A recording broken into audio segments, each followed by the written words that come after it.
So, chapter 3, beauty.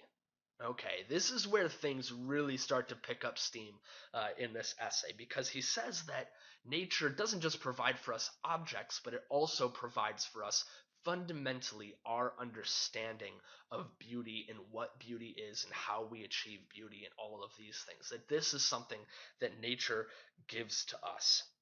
Okay, it says, as the sky, the mountain, the tree, the animal give us a delight in and of themselves. Okay, and then he says the eye is the best of artists, and that nature is something that fundamentally, in and of itself, gives us our idea of beauty. He even goes so far as to say, there is no object so foul that intense light will not make it beautiful. Even the corpse hath its own beauty. And that basically, our idea of what is beautiful, our idea of what is, delightful, our idea of what is like pristine or rewarding or pleasing to the eye or pleasing to the experience, that all of these are things that are given to us by nature, things that we wouldn't have gotten somewhere else.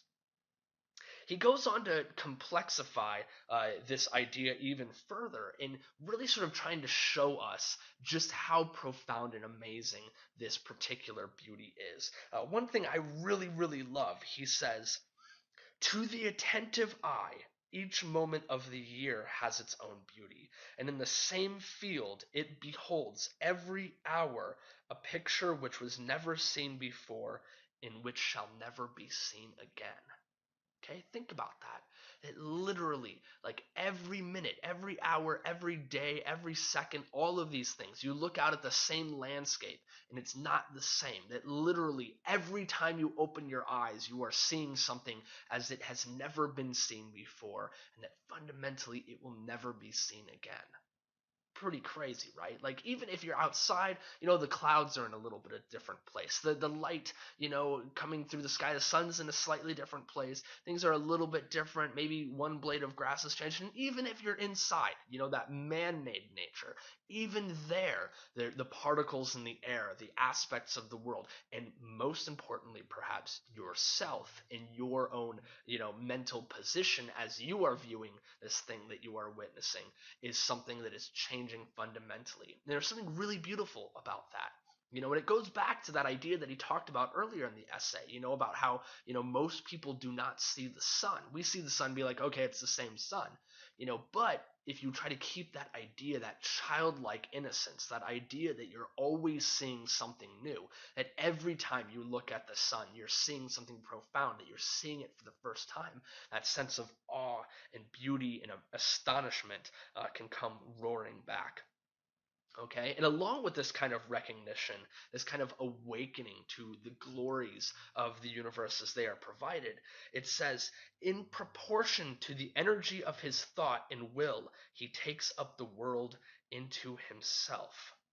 Okay, and the idea there is sort of akin to the concept that the answers you will get, this is a great quote, the answers that you will get from literature depend on the questions that you ask. I think that that's a really fantastical literary quote, and here that sort of idea is very much about the notion that the answers you get from the universe, the beauty that you can see in the universe depend on what sort of questions you asked of the universe. And if you aren't really doing the work to ask the good question, how can you really expect to find the good answer? So he goes on to say, a little bit further along, he says, nothing, though, is quite beautiful alone.